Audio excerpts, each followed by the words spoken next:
नमस्कार। आज हम पढ़ेंगे श्रीमद् भागवत गीता, गीता प्रेस गोरखपुर की लिखा हुआ है, अध्याय नंबर 3, श्लोक नंबर 3। आप लोग ध्यानपूर्वक सुनिए। व्याख्या।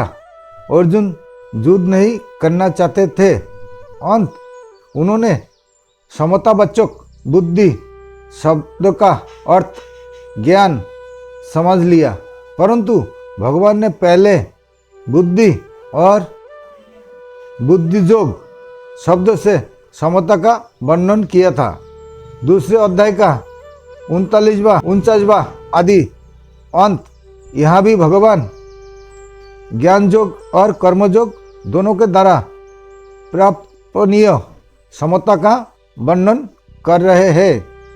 अनघ अर्जुन के द्वारा अपने श्रेय कल्याण की बात पूछी जानी ही उनकी निष्पत्ता है, क्योंकि अपने कल्याण की तीव्र इच्छा होने पर साधक के पाप नष्ट हो जाते हैं। यह लोके पद का अर्थ मनुष्य शरीर समझना चाहिए, क्योंकि ज्ञान योग और कर्म योग दोनों प्रकार के साधनों को करने का अधिकार अथवा साधक बनने का अधिकार मनुष्य शरीर में ही है।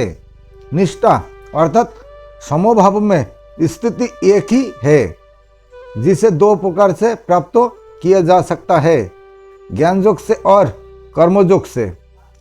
इन दोनों योग का अलग अलग विभाग करने के लिए भगवान ने दूसरे अध्याय के 39वें श्लोक में कहा है कि इस समबुद्धि को मैंने सांख्य योग के विषय में 11वें से 30वें श्लोक तक कह दिया है। अब इसे कर्मयोग के विषय में 39वें से 53वें श्लोक तक सुनो। पूरा पद का अर्थ अनादिकाल भी होता है और अभी से कुछ पहले भी होता है। यह इस पद का अर्थ है अभी से कुछ पहले, अर्थात पिछला अध्याय, जिस पर अर्जुन की शंका है। यद्यपि दोनों निष्ठाएं पिछले अध्याय में अलग अलग कही जा चुकी है, तथापि किसी भी निष्ठा में कर्मों त्याग की बात नहीं कही गई है। धार्मिक बात, यह भगवान ने दो निष्ठाएं बताई है, सांख्य निष्ठा ज्ञान योग और योग निष्ठा कर्म योग।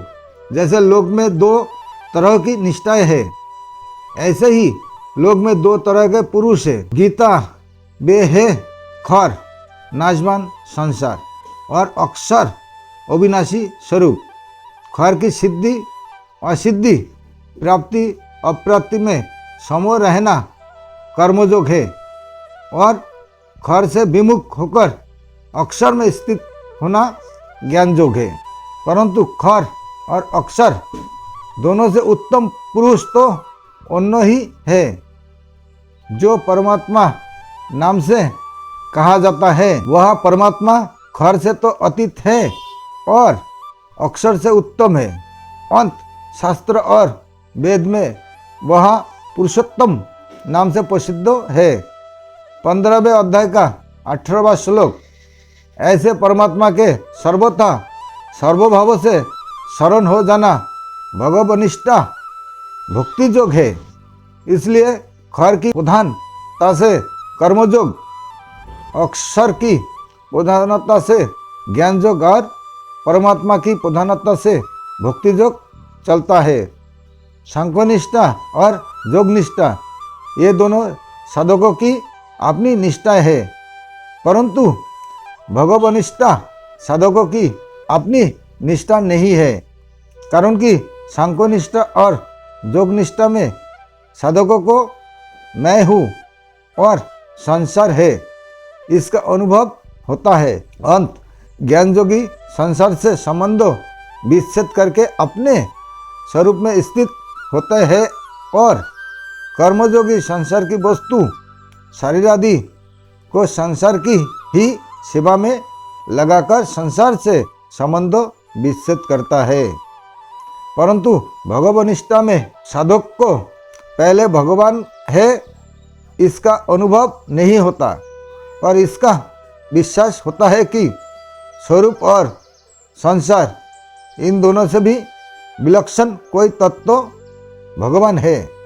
अंत वह श्रद्धा विश्वासपूर्वक भगवान को मानकर अपने आप को भगवान के समर्पित कर देता है। इसलिए सांख्यनिष्ठा और योगनिष्ठा में तो जानना विवेक मुख्य है और भगवानिष्ठा में मानना श्रद्धा विश्वास मुख्य है। जानना और मानना दोनों में कोई फर्क नहीं है। जैसे जानना संदेह रहित दृढ़ होता है, ऐसे ही मानना भी संदेह रहित होता है। मानी हुई बात में विचार की संभावना नहीं रहती। जैसे अमुक मेरी माँ है, वह केवल माना हुआ है, पर इस माने हुए में कभी संदेह नहीं होता, कभी जिज्ञासा नहीं होती, कभी विचार नहीं करना पड़ता। इसलिए गीता में भक्ति योग के प्रकरण में जहाँ जानने की बात आई है, उसको मानने के अर्थ में ही लेना चाहिए।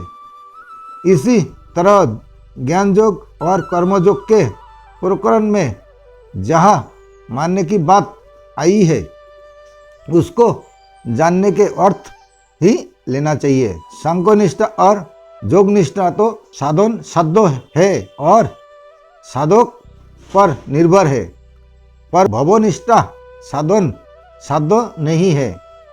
भवनिष्ठा में साधक भगवान और उनकी कृपा पर निर्भर रहता है। भगवनिष्ठा का वर्णन गीता में जगह जगह आया है।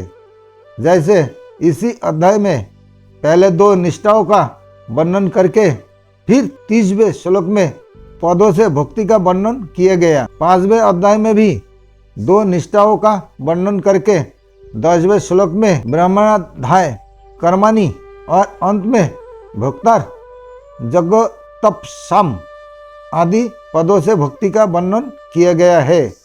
इत्यादि ज्ञान योगेन संख्यानाम प्रकृति से उत्पन्न संपूर्ण गुण ही गुणों में बरत रहे हैं। संपूर्ण क्रियाएं गुणों में इंद्रियों में ही हो रही है। गीता 3 अध्याय का 28वां श्लोक और मेरा इससे कुछ भी संबंध नहीं है ऐसा समझकर समस्त क्रियाओं में कर्तापन के अभिमान का सर्वथा त्याग कर देना ज्ञान योग है। गोपी पदेश के प्रारंभ में ही भगवान ने सांख्य योग ज्ञान योग का वर्णन करते हुए नाशवान शरीर और अविनाशी शरीर का विवेचन किया है, जिसे गीता 2 अध्याय के 16वें श्लोक में असत और सत के नाम से भी कहा गया है। कर्म योगेन योगी नाम वर्ण आश्रम स्वभाव और परिस्थिति के अनुसार जो शास्त्र विहित कर्तव्य कर्म सामने आ जाए, उसको उस कर्म तथा उसके फल में कामना ममता और आसक्ति का सर्वथा त्याग करके करना तथा कर्म की सिद्धि और असिद्धि में समोर रहना कर्मयोग है। भगवान ने कर्मयोग का वर्णन 2 अध्याय के 47वें और 48वें श्लोक में मुख्य रूप से किया है।